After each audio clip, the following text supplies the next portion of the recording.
78세의 정분 할머니는 최근 들어 밤잠을 설치는 날들이 계속되고 있었다. 문제는 새벽 3시에서 4시 사이 어김없이 들려오는 미세한 틱 소리였다. 처음엔 냉장고 압축기 소리라고 생각했다. 그래서 밤에 냉장고 플러그를 뽑아봤지만 소리는 여전했다. 그 다음엔 보일러를 의심했다. 보일러실까지 가서 귀를 대고 들어봤지만 거기서 나는 소리도 아니었다. 이상한 건 그 소리가 방향감이 없다는 거였다. 어디서 들리는지 정확히 집어낼 수가 없었다. 천장에서 오는 것 같기도 하고 벽 속에서 나는 것 같기도 했다. 정부는 혹시 귀에 문제가 생긴 건 아닐까 걱정했다. 나이 들면서 이명 증상이 생기는 경우도 있다고 들었기 때문이다. 하지만 낮에는 전혀 들리지 않았고 오직 새벽 어둠 속에서만 그 소리가 존재했다. 며칠을 그렇게 보내던 어느 날 새벽 정부는 침대에 누워 천장을 멍하니 바라보고 있었다. 그러다 문득 천장 모서리, 벽과 맞닿은 부분에 평소에 보지 못했던 작은 점 하나가 눈에 들어왔다. 희미한 새벽빛에 반사되는 그것은 마치 유리 조각 같았다. 렌즈처럼 보이는 그 작은 점. 하지만 정부는 노안이 심해진 탓에 눈에 뭔가 낀 거라고 생각하고 눈을 비볐다. 눈을 다시 떠보니 여전히 그 점은 거기 있었다. 정부는 침대에서 일어나 천장을 자세히 보려고 했지만 어두운 새벽이라 잘 보이지 않았다. 전등을 켜면 그 점이 더 잘 보일 것 같았지만 왠지 모르게 불을 켜는 게 두려웠다. 이상한 예감이 들었다. 뭔가 보면 안 되는 걸 볼 것 같은 느낌. 결국 정부는 다시 이불을 뒤집어쓰고 눈을 감았다. 하지만 잠은 오지 않았다. 머릿속에서 그 작은 점이 계속 맴돌았다. 저게 뭘까? 왜 전에는 보이지 않았을까? 아니면 원래부터 있었는데 내가 몰랐던 걸까? 온갖 생각이 꼬리에 꼬리를 물었다. 다음 날 아침 정부는 의자를 가져와 천장을 다시 확인했다. 햇빛이 환하게 들어오는 낮에는 그 점이 더욱 선명하게 보였다. 검은 작은 구멍 같은 것이 천장 몰딩 틈새에 살짝 보였다. 정부는 손을 뻗어 만져보려 했지만 키가 닿지 않았다.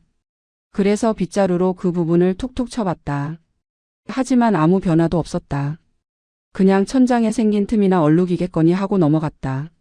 집이 오래됐으니 곳곳에 금이 가고 얼룩이 생기는 건 당연한 일이었다. 정부는 그렇게 스스로를 안심시켰다. 하지만 마음 한구석에는 여전히 찜찜함이 남아 있었다. 그리고 그날 밤에도 어김없이 새벽 3시 틱 소리가 다시 들려왔다. 며느리 수지는 42살로 큰아들 민수와 결혼한 지 15년이 넘었다. 원래는 한 달에 한두 번 정도 명절이나 제사 때 얼굴을 비추던 사람이었다. 그런데 최근 2달 사이 수진의 방문 횟수가 급격히 늘어났다. 일주일에 2~3번씩 들르는 건 기본이고 어떤 주에는 거의 매일 얼굴을 비췄다. 처음에 정부는 며느리가 갑자기 효심이 생긴 건가 싶어 기뻐했다. 하지만 뭔가 이상했다. 수진은 올 때마다 특별한 용건이 있는 것도 아니었다. 그냥 잠깐 들렀다며 집안을 두리번거리다가 가는 게 전부였다. 어느 날 정분이 물었다. 요즘 왜 이렇게 자주 오는지 혹시 집에 무슨 일이라도 있는지. 수지는 환한 미소를 지으며 대답했다. 어머니가 혼자 계시니 걱정이 돼서 그렇다고 나이도 있으시고 혹시나 집에서 넘어지시거나 다치실까 봐 자주 확인하러 온다고 말했다. 듣기엔 그럴듯한 말이었다. 하지만 정부는 이상한 위화감을 느꼈다. 수진의 눈빛이 진심으로 걱정하는 것 같지 않았다. 오히려 뭔가를 찾는 듯한 탐색하는 듯한 느낌이었다. 수지는 거실에 앉아서도 계속 눈을 이리저리 굴렸다. 천장을 보고 벽을 보고 창문을 보고 현관문을 보고 마치 집 구석을 체크하는 것 같았다. 정분이 차를 내오면 한 모금만 마시고는 화장실에 간다며 자리를 떴다. 그리고 한참 뒤에 돌아왔다. 화장실 가는데 왜 그렇게 오래 걸리는지 의아했다. 어느 날은 수진이 방문을 열고 안을 들여다보기도 했다. 정분이 뭐 하냐고 물으니 그냥 환기가 잘 되나 보려고 했다며 얼버무렸다. 점점 더 수상한 행동들이 늘어났다. 수지는 또 유난히 휴대폰을 자주 만지작거렸다. 정분과 대화를 나누면서도 계속 휴대폰 화면을 확인했다. 무슨 앱을 들여다보는 것 같았는데 정분이 곁에 오면 재빨리 화면을 꺼버렸다. 숨길 게 있다는 듯이. 정분은 점점 더 불편해졌다. 며느리가 왜 이러는지 도무지 이해할 수 없었다. 뭔가 숨기는 게 분명했다. 하지만 직접 캐묻기도 애매했다. 괜히 며느리를 의심한다는 소리를 들을까봐 조심스러웠다. 아들 민수한테 말할까도 생각했지만 아들이 아내 편을 들면 오히려 정분이 시어머니가 며느리를 못살게 군다는 오해를 받을 수도 있었다.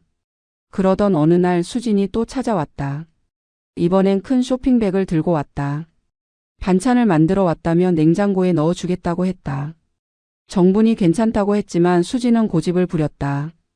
결국 수진은 부엌에 들어가 냉장고 문을 열고 이것저것 정리하기 시작했다. 한참을 부엌에서 뭔가를 만지작거리더니 나왔다. 그리고 또 휴대폰을 꺼내 화면을 확인했다. 뭔가 만족스러운 듯 고개를 끄덕이는 모습이 정분의 눈에 들어왔다. 정분은 그날 밤 부엌 천장도 유심히 살펴봤다. 거실처럼 작은 점 같은 게 보이는 것 같았다. 아니, 확실히 뭔가 있었다. 정분의 불안감은 점점 커져만 갔다. 수진의 방문이 잦아지면서부터 정분은 이상한 이야기를 계속 듣게 됐다. 처음엔 아주 자연스럽게 시작됐다. 수진이 말했다. 동네 아는 언니가 최근에 어머니를 요양원에 모셨는데 정말 좋은 곳이라고 하더라는 것이다. 시설도 깨끗하고 의료진도 상주하고 식사도 호텔식으로 나온다고 했다. 게다가 같은 또래 어르신들이 많아서 외롭지도 않고 프로그램도 다양하다고 극찬을 늘어놓았다. 정부는 그냥 흘려들었다. 남의 집 이야기니까. 하지만 다음 방문 때도 그 다음 방문 때도 수진은 계속 요양원 이야기를 꺼냈다. 이번엔 텔레비전에서 본 요양원 특집 프로그램이 정말 인상 깊었다는 이야기였다. 요즘 요양원들은 옛날하고 완전히 다르다는 것이다. 실버타운 수준이고 오히려 집보다 더 편하다고 강조했다. 정부는 슬슬 짜증이 나기 시작했다. 며느리가 대체 왜 자꾸 요양원 이야기를 하는지 의도가 너무 뻔했다. 그러던 어느 날 수진은 본격적으로 카드를 꺼내 들었다. 어머니도 이제 편하게 사실 나이가 되지 않았냐고, 혼자 계시면 위험하지 않냐고 직접적으로 말하기 시작한 것이다. 만약에 집에서 넘어지시거나 쓰러지시면 누가 알겠냐고, 발견이 늦어지면 큰일 나는 거 아니냐고 협박조로 말했다. 정부는 단호하게 대답했다. 자신은 아직 멀쩡하고 혼자 생활하는데 아무 문제가 없다고, 자기 집에서 죽을 때까지 살 거라고 분명히 선을 그었다. 그러자 수진의 얼굴이 단 1초 만에 굳어졌다. 억지로 짓고 있던 미소가 사라지고 차갑고 날카로운 표정이 드러났다. 하지만 그것도 잠시. 수진은 재빨리 다시 미소를 지으며 말했다. 물론 어머니 뜻이 제일 중요하다고, 그냥 혹시나 해서 한번 생각해 보시라는 거였다고 얼버무렸다. 하지만 정부는 그 1초의 표정 변화를 놓치지 않았다. 며느리의 가면 뒤에 숨겨진 진짜 얼굴을 본 것이다. 그 얼굴엔 짜증과 분노 그리고 조급함이 가득했다. 그날 이후로 수진의 태도는 더 노골적으로 변했다. 집에 올 때마다 정분의 건강 상태를 집요하게 물어봤다. 요즘 어디 아픈 데는 없는지, 잠은 잘 자는지, 식사는 제때 하는지, 약은 잘 챙겨 먹는지. 마치 건강검진이라도 하듯이 캐물었다. 그리고는 정분이 조금이라도 힘들다는 내색을 하면 바로 그걸 물고 늘어졌다. 그것 보라며, 혼자 계시기 힘드신 거 아니냐며, 이제 슬슬 도움이 필요한 시기가 온 게 아니냐며 압박했다. 정부는 이제 확신했다. 며느리가 자신을 요양원에 보내려는 계획을 세우고 있다는 것을. 그리고 그 이유가 뭔지도 대충 짐작이 갔다. 이 집 때문이었다. 서울 한복판의 20평짜리 낡은 아파트지만 지금 시세로는 10억이 넘는 재산이었다. 어느 목요일 오후 정부는 장을 보러 집을 나섰다. 평소처럼 시장에 가서 이것저것 장을 봤다. 1시간 반 정도 걸렸다. 집에 돌아와 현관문을 열고 들어서는 순간 정부는 뭔가 이상하다는 느낌을 받았다. 공기가 달랐다. 집 안 공기가 미묘하게 달라진 것 같았다. 누가 다녀간 것 같은 느낌. 하지만 문은 잠겨 있었고 강제로 열린 흔적도 없었다. 정부는 신경이 예민해진 탓이라고 생각하며 집 안으로 들어갔다. 거실에 들어서자마자 정부는 멈춰섰다.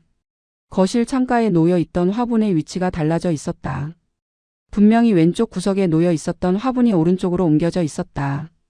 정부는 기억력이 확실했다. 그 화분은 10년 넘게 그 자리에 있었다. 절대 자리를 바꾼 적이 없었다. 그런데 누가 옮긴 것이다. 정부는 집 안을 더 둘러봤다. 부엌 식탁 위에 놓여 있던 컵의 위치도 달라져 있었다. 침실 서랍이 살짝 열려 있었다. 분명히 나갈 때는 닫고 나갔는데. 정부는 급하게 수진에게 전화를 걸었다. 혹시 오늘 집에 들렀냐고 물었다. 수진은 태연하게 대답했다. 아, 맞다며 어머니 집 앞을 지나가다가 잠깐 들렀다고 했다. 현관문 비밀번호를 알고 있으니까 들어가서 화분 위치를 좀 옮겼다고 말했다. 햇빛을 더 잘 받을 수 있는 자리로 옮긴 거라며 아무렇지도 않게 말했다. 정부는 목소리를 높였다. 집주인 허락도 없이 어떻게 마음대로 들어오고 물건을 옮기냐고 따졌다. 그러자 수지는 오히려 이상한 사람 취급을 했다. 수지는 반문했다. 화분 하나 옮긴 게 뭐가 문제냐고, 어머니 좋으라고 한 건데. 왜 그렇게 예민하게 구느냐고 대래 정분을 탓했다. 그리고는 요즘 어머니가 너무 신경질적으로 변하신 것 같다며 혹시 어디 아프신 거 아니냐고 걱정하는 척했다. 정부는 어이가 없었다. 자기가 잘못해놓고 오히려 피해자인 정분을 이상한 사람으로 만드는 수법. 정부는 더 이상 말해봐야 소용없다는 걸 알고 전화를 끊었다. 그날 저녁 정부는 집 안을 샅샅이 뒤졌다. 혹시 또 다른 게 바뀌거나 없어진 게 있는지 확인하려고. 대부분은 제자리에 있었다. 하지만 침실 서랍 안 통장과 도장이 놓인 위치가 미묘하게 달랐다. 누군가 열어본 흔적이 분명했다. 정부는 소름이 돋았다. 며느리가 통장을 확인한 것이다. 얼마나 있는지 어느 은행에 있는지 파악하려고 한 게 틀림없었다. 정부는 그날 밤 바로 현관문 비밀번호를 바꿨다. 그리고 아들 민수에게도 알려주지 않았다. 누구도 믿을 수 없었다. 다음 날 아침 수진에게서 전화가 왔다. 어제 어머니가 왜 그렇게 화를 내셨냐며 사과를 요구하는 투였다. 자기는 좋은 일 하려고 한 건데 오해를 받아서 상처받았다고 했다. 정부는 차갑게 대답했다. 앞으로는 허락 없이 절대 집에 들어오지 말라고, 만약 또 그런 일이 있으면 가만두지 않겠다고 경고했다. 수지는 잠시 침묵하다가 알았다며 퉁명스럽게 전화를 끊었다. 하지만 정부는 알고 있었다. 이게 끝이 아니라는 것을. 며느리는 분명 또 다른 수를 쓸 것이다. 그로부터 일주일 뒤 정부는 평소처럼 집 안 쓰레기를 정리하고 있었다. 재활용 쓰레기와 일반 쓰레기를 분리해서 봉투에 담았다. 그런데 거실 구석에 놓인 작은 쓰레기통을 비우다가 이상한 걸 발견했다. 쓰레기 사이에 검은색 작은 상자가 끼어 있었다. 처음 보는 물건이었다. 정부는 그 상자를 집어들었다. 손바닥보다 작은 크기였고 휴대폰 충전기를 조금 작게 만든 것 같은 모양이었다. 상자 옆면에는 작은 와이파이 모양 표시가 있었다. 정부는 이게 뭔지 전혀 알 수 없었다.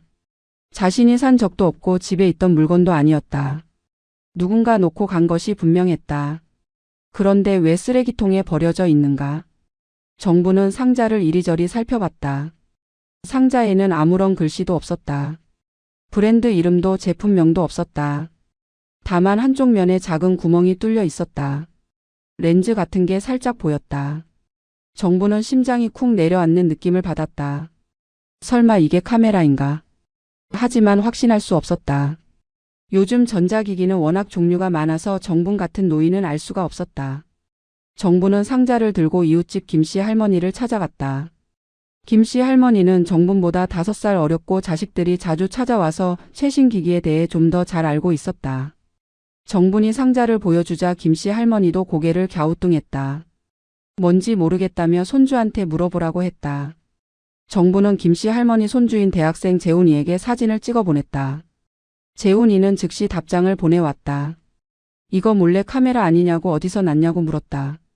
정부는 그 순간 온몸에 전율이 흘렀다. 손이 덜덜 떨렸다. 몰래 카메라. 누가? 왜?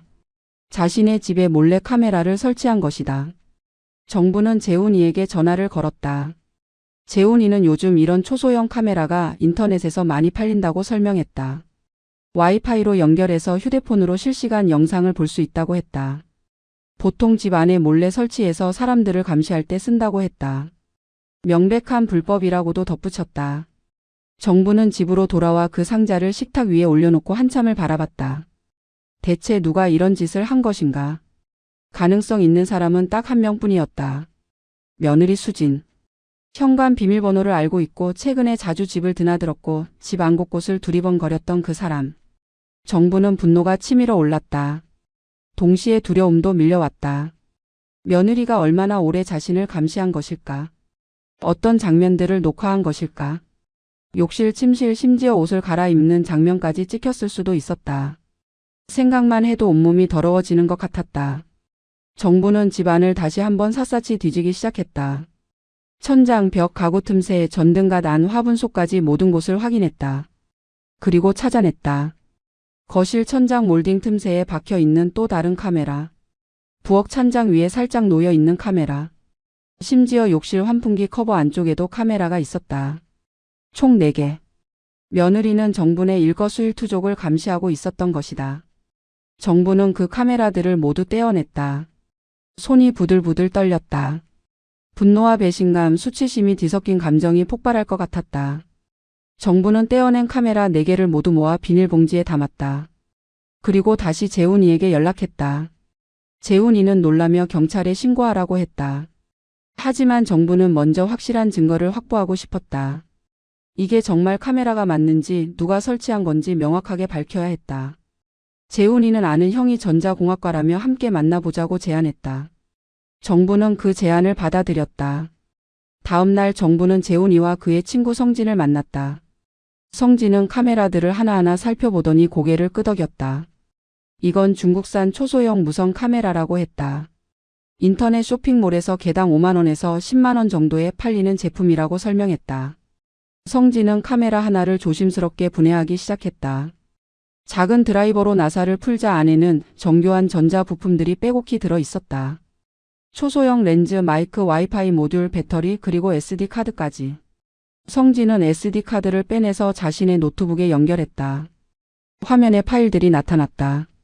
날짜별로 정리된 동영상 파일들이었다. 성진이 하나를 클릭하자 정분의 집 거실이 화면에 나타났다. 정분이 소파에 앉아 텔레비전을 보고 있는 모습이었다. 각도와 화질이 선명했다. 다음 파일은 부엌이었다. 정분이 식사 준비를 하는 모습. 그 다음은 욕실 앞 복도였다. 정분이 씻으러 들어가는 모습까지 찍혀 있었다. 정분은 화면을 보다가 고개를 돌렸다. 너무 수치스럽고 분노가 치밀어 올라 더 이상 볼 수가 없었다. 성진은 파일의 날짜를 확인했다. 가장 오래된 파일은 2달 전이었다. 그러니까 며느리는 최소 2달 동안 정분을 감시해온 것이었다.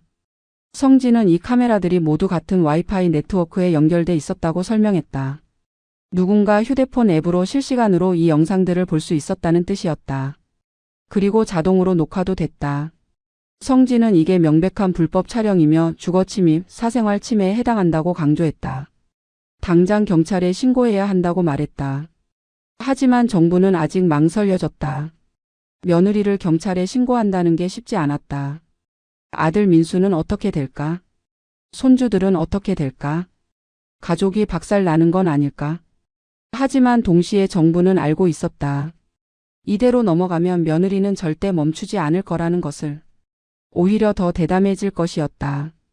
정부는 재훈이에게 물었다. 며느리가 이 영상들을 가지고 뭘 하려고 했을 것 같냐고.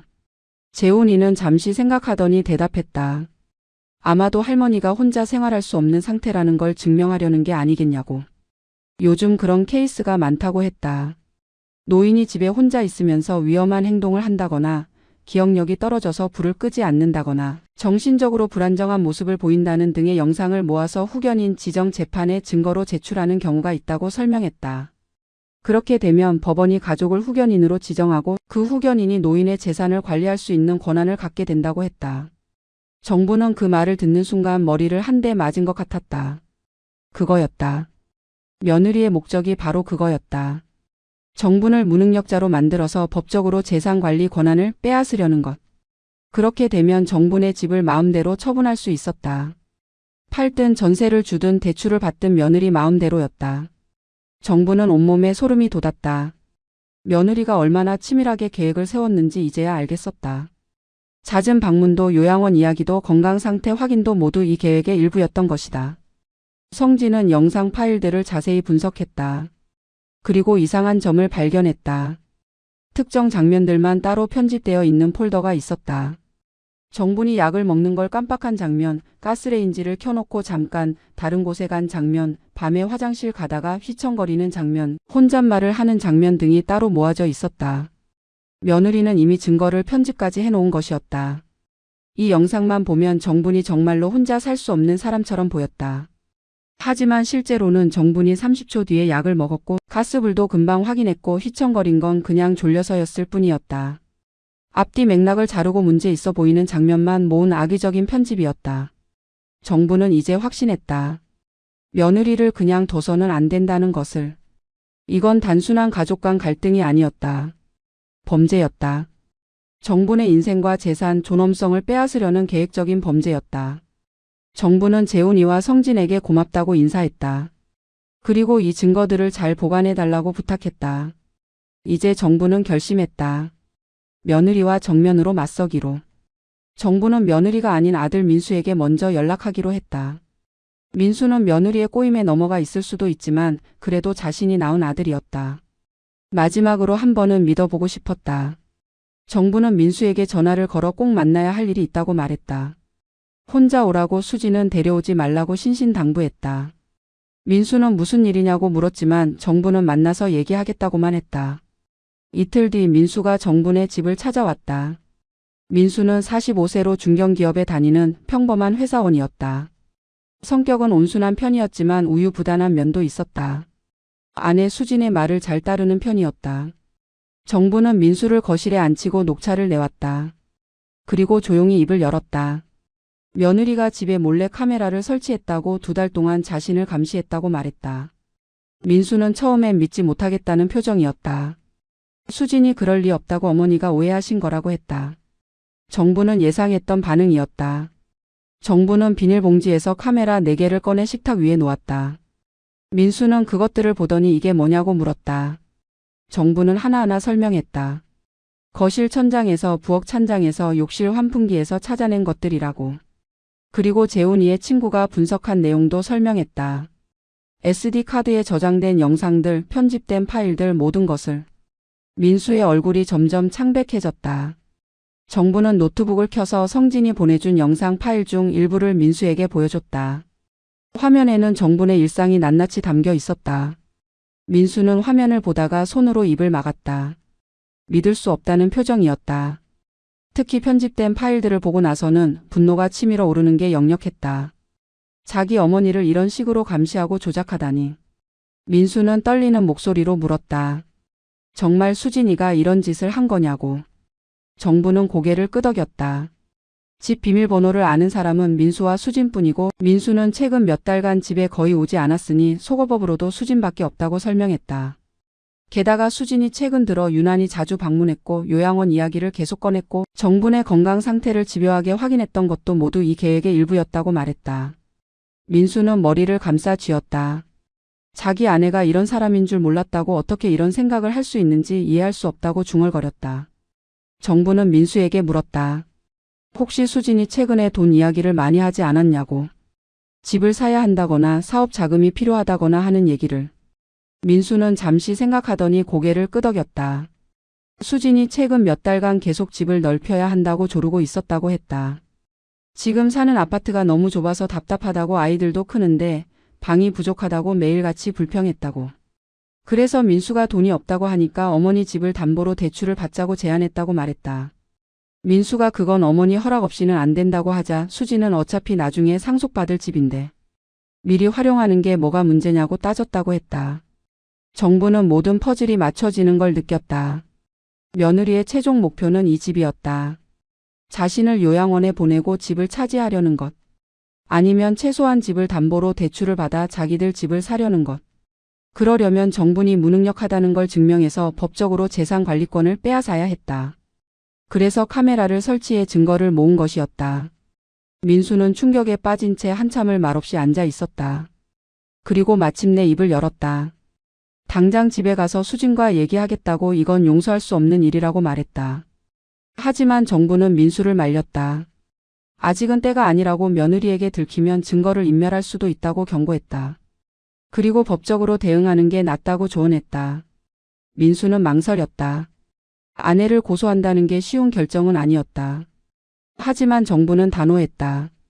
이건 가족 문제가 아니라 범죄 문제라고 며느리가 이미 선을 넘었다고 강조했다. 민수는 결국 고개를 끄덕였다. 어머니 편에 서겠다고 수진이 저지른 일에 대해 책임을 지게 하겠다고 약속했다. 정부는 아들의 손을 꽉 잡았다. 적어도 아들만큼은 자기 편이라는 게 위안이 됐다. 며칠 뒤 정부는 민수와 함께 수진을 만나기로 했다. 중립적인 장소에서 만나야 한다고 생각해 근처 카페를 예약했다. 수진은 시어머니와 남편이 함께 만나자고 하자 의아해했지만 나왔다. 카페에 들어선 수진은 평소처럼 밝은 미소를 지었다. 하지만 그 미소는 정분과 민수의 굳은 표정을 보자마자 사라졌다. 뭔가 심상치 않다는 걸 직감한 것이었다. 민수가 먼저 입을 열었다. 수진에게 할 말이 있다고 어머니 집에 카메라를 설치한 게 사실이냐고 직접적으로 물었다. 수진의 얼굴이 순간 굳었다. 하지만 재빨리 표정을 관리하며 반문했다. 무슨 소리냐고 카메라가 무슨 카메라냐고 잡아떼기 시작했다. 민수는 가방에서 카메라 4개를 꺼내 테이블 위에 놓았다.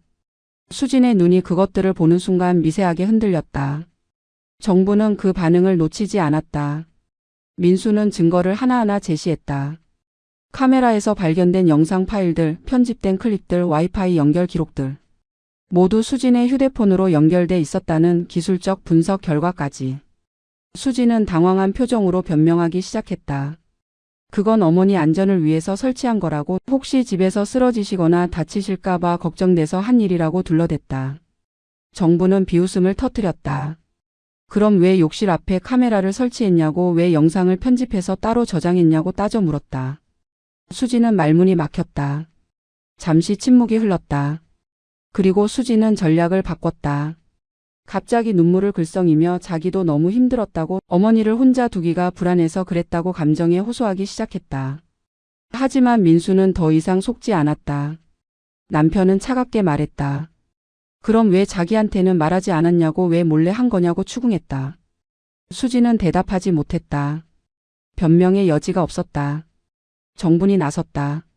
이제 진짜 목적을 말해보라고, 집을 노린 거 아니냐고 직설적으로 물었다. 수진의 얼굴이 붉어졌다. 처음엔 부인하려 했지만 정분이 계속 압박하자 결국 태도가 돌변했다. 수진은 눈물을 뚝 그치고 차가운 눈빛으로 정분을 쏘아봤다. 그리고 내뱉었다. 어머니는 이제 혼자 사실 나이가 아니라고, 현실을 인정하라고 공격적으로 나왔다.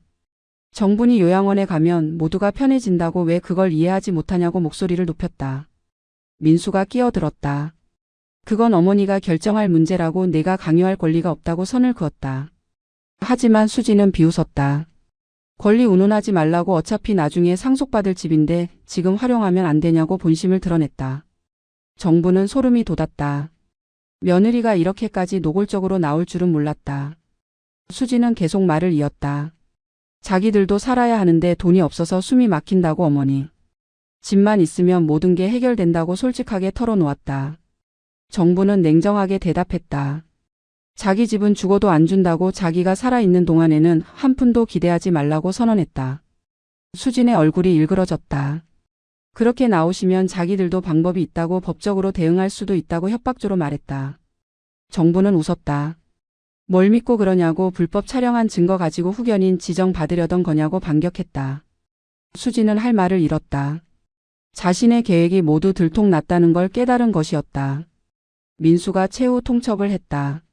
어머니한테 사과하고 다시는 집에 오지 말라고, 만약 이 문제를 더 키우면 경찰에 신고할 거라고 경고했다. 수진은 믿을 수 없다는 표정으로 남편을 쳐다봤다. 당신이 내 편이 아니라 시어머니 편을 드냐고 따졌다. 민수는 단호하게 대답했다. 이건 편의 문제가 아니라 옳고 그름의 문제라고, 당신이 한 짓은 범죄라고 못 박았다. 수진은 자리에서 벌떡 일어났다. 좋다며 그렇게 나오면 자기도 각오하겠다며 카페를 나가버렸다. 하지만 그녀의 눈에는 패배감이 역력했다. 수진은 카페를 나간 뒤 이틀 동안 연락이 두절됐다. 민수가 집에 돌아가도 집을 비운 상태였다. 민수는 아내가 친정에 간 것 같다고 정분에게 전했다. 하지만 사흘째 되던 날 수진에게서 민수에게 전화가 왔다. 만나서 얘기하자고, 사과하겠다고 말했다. 민수는 정분에게 알렸고 정분도 함께 가겠다고 했다. 이번에는 정분의 집에서 만나기로 했다. 수진이 더 이상 어떤 짓도 못하도록 확실히 못을 박아야 했다. 약속 시간에 수진이 나타났다. 하지만 그녀의 모습은 사흘 전과 완전히 달랐다. 화장기 없는 얼굴에 부은 눈, 초췌한 모습이었다. 수진은 정분 앞에 앉아 머리를 숙였다. 그리고 사과의 말을 꺼냈다. 자신이 잘못했다고, 너무 돈 때문에 급했다고 어머니를 이런 식으로 대한 건 정말 죄송하다고 말했다. 정부는 그 사과를 받아들일 준비가 안 돼 있었다. 말로만 하는 사과는 의미가 없었다. 진심이 느껴지지 않았다. 하지만 수진의 사과는 거기까지였다.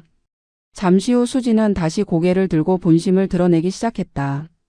어머니도 이해해달라고 자기들도 사는 게 너무 힘들다고 하소연했다. 아이들 학원비에 생활비에 대출 이자에 매달 쪼들린다고 이대로는 못 살 것 같다고 울먹였다. 그러면서 다시 같은 주장을 반복했다. 어머니는 이제 혼자 사시기 힘든 나이라고 좋은 요양원에 가시면 더 편하실 거라고, 그러면 집을 활용할 수 있지 않냐고 계속 압박했다. 정부는 참았던 분노가 폭발했다. 조용히 하지만 단호하게 물었다. 내가 편하자고 하는 거 아니냐고, 내 집을 너희가 마음대로 하고 싶어서 그러는 거 아니냐고 직격탄을 날렸다. 수지는 순간 말문이 막혔다가 결국 본색을 드러냈다. 그렇다고 맞다고 어머니 집이 있어야 자기들이 좀 숨통이 트인다고 소리쳤다. 어차피 나중에는 자기들 거 될 집인데 지금 쓰면 안 되냐고, 왜 어머니는 살아계시면서 자식들을 이렇게 힘들게 하냐고 오히려 정분을 원망했다. 그 순간 방 안의 공기가 얼어붙었다. 민수는 얼굴이 새하얗게 질렸다. 자기 아내가 이런 인간인 줄 몰랐다는 충격이 역력했다. 정부는 오히려 침착했다. 예상했던 반응이었기 때문이다. 정부는 수진을 똑바로 쳐다보며 말했다. 이 집은 내가 평생 일해서 마련한 거라고, 너희한테 줄 생각 없다고, 내가 죽어도 자식들한테만 상속할 거라고 분명히 선언했다. 그리고 만약 또 이런 짓을 하면 가만두지 않겠다고 경찰에 신고해서 법적으로 대응하겠다고 경고했다. 수지는 비웃었다. 어머니가 뭘 할 수 있겠냐고, 결국 나이 들면 자식들 손에 달려있다고 도발했다. 하지만 정부는 흔들리지 않았다. 자신은 아직 정신 멀쩡하고 몸도 멀쩡하다고, 법적으로 보호받을 권리가 있다고 맞받아쳤다. 그리고 이미 전문가들과 상담을 시작했다고, 재산 관리도 법적으로 보호 조치를 취할 거라고 말했다. 수진의 얼굴이 점점 일그러졌다. 자신의 계획이 완전히 무산됐다는 걸 깨달은 것이었다. 민수가 최종 결정을 내렸다. 이혼을 고려하겠다고, 이런 사람과는 더 이상 함께 살 수 없다고 선언했다. 수지는 놀라서 남편을 쳐다봤다. 하지만 민수는 진심이었다. 아내가 자기 어머니에게 이런 짓을 했다는 게 용서가 안 됐다. 수지는 당황해서 울기 시작했다. 이혼은 안 된다고, 아이들 생각해서라도 안 된다고 애원했다. 하지만 민수는 단호했다. 아이들한테 이런 엄마의 모습을 보여줄 수는 없다고, 아이들에게 돈을 위해서라면 뭐든지 할 수 있다는 걸 가르칠 수는 없다고 잘라 말했다. 수지는 결국 자리에서 일어났다. 더 이상 할 말이 없다는 듯이. 나가면서 정분을 향해 마지막으로 독한 말을 내뱉었다. 후회하실 거라고, 나중에 혼자 외롭게 죽으실 거라고 저주하듯 말했다. 하지만 정부는 담담하게 대답했다. 혼자 외롭게 죽는 게 너 같은 며느리한테 재산 빼앗기는 것보다 낫다고, 자신은 자신의 인생을 스스로 지킬 거라고 선언했다. 수지는 현관문을 쾅 닫고 나갔다. 그 문소리가 정분과 며느리의 관계가 완전히 끝났음을 알리는 신호였다. 정부는 긴 한숨을 내쉬었다. 힘든 싸움이었지만 이겼다. 자신의 존엄과 재산을 지켜냈다. 수진과의 대면이 끝난 다음 날, 정부는 민수와 함께 경찰서를 찾았다. 불법 촬영과 주거침입, 사생활 침해 혐의로 정식 고소장을 제출하기로 결심한 것이었다.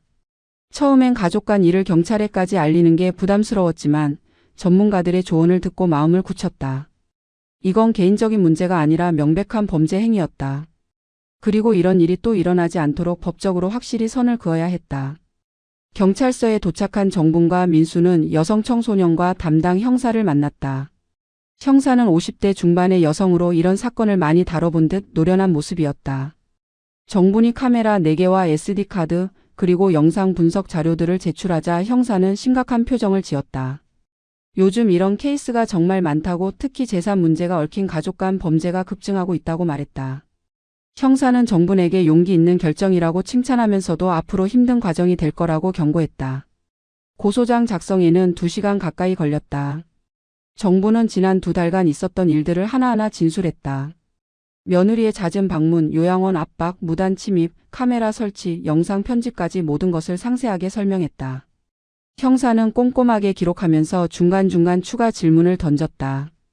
수진이 집 비밀번호를 어떻게 알게 됐는지, 언제부터 이상한 행동을 보이기 시작했는지, 요양원 이야기를 처음 꺼낸 게 언제였는지 등을 물었다. 정부는 기억나는 대로 최대한 정확하게 답변했다. 형사는 고소장 접수를 마친 뒤 앞으로의 절차를 설명했다.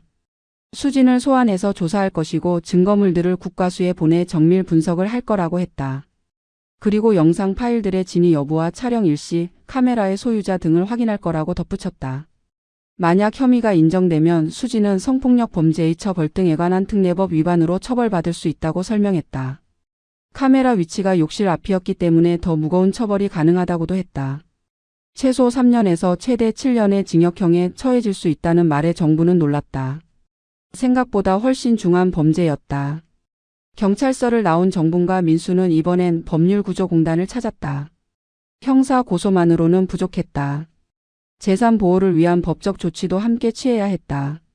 법률구조공단의 변호사는 60대 초반의 남성으로 노인 인권 문제를 전문으로 다루는 사람이었다. 변호사는 정분의 이야기를 듣고 나서 즉시 몇 가지 조치를 제안했다. 첫째, 공증을 통한 유언장 작성. 둘째, 임의 후 경계약 체결. 셋째, 부동산 처분 금지 가처분 신청이었다. 변호사는 하나하나 설명했다. 유언장을 작성해두면 정분이 사망한 뒤 재산이 정분의 의사대로 분배된다고 했다. 특히 공증을 받아두면 법적 효력이 강력해서 나중에 문제가 생길 여지가 없다고 강조했다. 임의 후 경계약은 만약 정분이 나중에 치매 등으로 판단 능력을 잃게 될 경우를 대비한 것이었다. 미리 신뢰할 수 있는 사람을 후견인으로 지정해두면 법원이 임의로 후견인을 지정하는 걸 막을 수 있다고 설명했다. 정부는 둘째 아들을 후견인으로 지정하기로 했다. 큰아들은 수진과의 관계 때문에 복잡했지만 둘째 아들은 성실하고 신뢰할 수 있었다. 부동산 처분 금지 가처분은 가장 중요한 조치였다. 이걸 신청해두면 정분의 동의 없이는 누구도 집을 팔거나 담보로 잡을 수 없게 된다고 했다. 설령 나중에 누군가 위조 서류를 만들거나 사기를 치려 해도 법적으로 차단할 수 있다는 것이었다. 변호사는 이런 조치들을 최대한 빨리 진행하는 게 좋다고 조언했다. 수진이 다른 방법을 시도할 가능성을 완전히 차단해야 한다고 강조했다. 정부는 모든 절차를 진행하기로 결정했다. 비용이 좀 들더라도 안전을 확보하는 게 우선이었다. 그 주 내내 정부는 정신없이 움직였다. 공증 사무실에 가서 유언장을 작성하고 법원에 가서 임의 후 경계약 등록을 하고 부동산 등기소에서 처분 금지 가처분을 신청했다. 민수가 옆에서 도와줬지만 절차가 복잡해서 여러 번 왔다 갔다 해야 했다. 특히 유언장 작성은 감정적으로 힘든 과정이었다. 자신의 사후를 준비한다는 게 쉽지 않았다. 하지만 정부는 담담하게 해냈다. 자신이 평생 모은 재산이 제대로 된 곳에 가도록 하는 게 마지막 책임이라고 생각했다. 모든 절차가 끝난 뒤 정부는 은행도 찾았다. 통장들을 정리하고 비밀번호를 모두 바꿨다. 그리고 큰 금액이 들어있는 통장은 아예 다른 은행으로 옮겼다. 혹시나 수진이 통장 정보를 알고 있을 가능성에 대비한 것이었다. 은행 직원은 정분의 사정을 듣고 보이스피싱 방지 서비스와 고액 인출 알림 서비스도 함께 신청해줬다. 이제 누군가 정분의 돈을 함부로 건드릴 수 없게 됐다. 정부는 비로소 안심이 됐다. 자신의 재산이 안전하게 보호받고 있다는 확신이 들었다. 집에 돌아온 정부는 현관 비밀번호도 다시 한번 바꿨다. 그리고 집 안 곳곳을 다시 점검했다. 혹시 또 다른 카메라가 설치돼 있지는 않은지 구석구석 확인했다. 다행히 더 이상은 발견되지 않았다. 정부는 침실에 앉아 한숨을 내쉬었다. 지난 몇 주간 겪은 일들이 주마등처럼 스쳐 지나갔다. 며느리의 배신, 카메라 발견, 법적 대응, 그 모든 과정이 악몽 같았다. 하지만 정부는 해냈다. 자신을 지켜냈다. 그리고 이제 다시는 이런 일이 일어나지 않도록 철저하게 준비했다. 정분이 수진을 고소한 사실은 곧 친척들 사이에 알려졌다. 며칠 만에 온 동네 소문이 됐다. 반응은 엇갈렸다. 어떤 사람들은 정분의 편을 들었다. 며느리가 선을 넘었다고 그런 짓을 한 사람은 당연히 처벌받아야 한다고 지지했다. 하지만 다른 사람들은 고개를 저었다. 가족 간 일을 경찰에까지 고소하다니 너무 심한 거 아니냐고, 그냥 집안에서 조용히 해결할 수도 있었을 텐데 왜 그렇게까지 하냐고 수군댔다. 특히 시댁 쪽 친척들의 반응이 좋지 않았다. 정분의 시누이가 전화를 걸어와 한 소리 했다. 며느리가 잘못한 건 맞지만 고소까지 할 필요가 있었냐고, 아들 생각은 안 하냐고 따졌다. 민수가 이혼까지 고려하고 있다는 소문도 들었다며 걱정했다. 손주들은 어쩌려고 그러냐고, 애들이 얼마나 상처받겠냐고 정분을 탓했다. 정부는 시누이의 말을 듣다가 결국 받아쳤다. 그럼 자신은 며느리한테 당하고만 있으라는 거냐고, 자기 재산을 지키는 게 잘못이냐고 반문했다. 신우이는 말문이 막혔다가 다른 논리를 들고 나왔다. 요즘 세상에 혼자 사는 노인이 얼마나 위험한지 아냐고, 차라리 좋은 시설에 가는 게 어머니를 위해서도 낫지 않냐고 말했다. 정부는 그 말을 듣는 순간 모든 걸 이해했다. 신우이도 결국 수진과 같은 생각이었다. 정분이 집을 비우면 그 집을 활용할 수 있다는 계산. 시댁 식구들도 모두 정분의 재산을 노리고 있었던 것이다. 정분은 차갑게 전화를 끊었다. 더 이상 이야기할 필요가 없었다. 친정 조카들도 연락이 왔다. 이번에는 정분을 걱정하는 목소리였다. 큰 조카는 이모가 너무 힘드실 것 같다며 자주 놀러 오겠다고 약속했다. 작은 조카는 법적인 문제로 도움이 필요하면 언제든 연락하라며 힘을 실어줬다. 친정 쪽 가족들은 대부분 정분의 편이었다. 며느리가 한 짓이 말도 안 된다며 분개했고 정분이 제대로 대응한 거라고 지지했다. 정분은 친정 식구들의 지지에 힘을 얻었다. 적어도 자신이 완전히 혼자는 아니라는 걸 느꼈다. 하지만 가장 큰 문제는 민수였다. 민수는 어머니와 아내 사이에서 극심한 갈등을 겪고 있었다. 수지는 집으로 돌아온 뒤에도 계속 자신의 정당성을 주장했다. 자기는 시어머니를 위해서 한 일인데 오해를 받았다고 민수가 자기 편을 들어줘야 하는 거 아니냐고 매달렸다. 동시에 아이들을 볼모로 삼았다. 이혼하면 아이들이 얼마나 힘들겠냐고, 아빠 없이 크는 아이들이 얼마나 불쌍하겠냐고 감정에 호소했다. 민수는 흔들렸다. 어머니가 옳다는 걸 알지만 15년을 함께 산 아내를 단번에 버리기도 어려웠다. 게다가 아이들 문제는 정말 고민이었다. 중학생과 초등학생인 두 아이가 부모의 이혼을 겪으면 얼마나 힘들까. 민수는 며칠 밤을 새우며 고민했다. 정부는 아들의 고통을 알고 있었다. 하지만 민수의 선택을 존중하기로 했다. 아들이 어떤 결정을 내리든 원망하지 않겠다고 마음먹었다. 일주일 뒤 민수가 정분을 찾아왔다. 민수는 결정을 내렸다고 말했다. 당장 이혼은 하지 않겠지만 별거를 하기로 했다고. 수진과는 일단 떨어져 살면서 시간을 두고 생각해 보겠다고 했다. 그리고 어머니에 대한 수진의 접근은 완전히 차단하겠다고 약속했다. 수진이 다시는 어머니를 괴롭히지 못하도록 자신이 책임지겠다고 다짐했다. 정부는 아들의 손을 잡았다. 그것만으로도 충분했다. 아들이 자기 편에 서준다는 것, 그것이 정분에게는 큰 위안이 됐다. 민수는 집을 나와 원룸을 얻었다. 아이들은 당분간 수진과 함께 살기로 했다. 주말에만 아이들을 만나기로 했다. 정부는 손주들을 만날 수 없게 된 게 가장 가슴 아팠다. 하지만 어쩔 수 없었다. 수진이 아이들을 데리고 정분을 찾아오는 걸 허락할 리 없었다. 정부는 손주들에게 편지를 썼다. 할머니는 너희를 사랑한다고, 이 상황이 너희 잘못이 아니라고, 언젠가 다시 만날 수 있기를 바란다고 적었다. 하지만 그 편지가 손주들에게 전달됐는지는 알 수 없었다. 고소 접수 후 2주가 지나자 경찰에서 연락이 왔다. 수진을 소환해서 조사했는데 처음에는 모든 걸 부인했다고 했다. 카메라를 설치한 적 없다고, 영상도 자기가 찍은 게 아니라고 잡아댔다. 하지만 증거가 명확했다. 카메라 구매 기록이 수진의 신용카드로 나왔고 와이파이 연결 기록도 수진의 휴대폰으로 연결돼 있었다.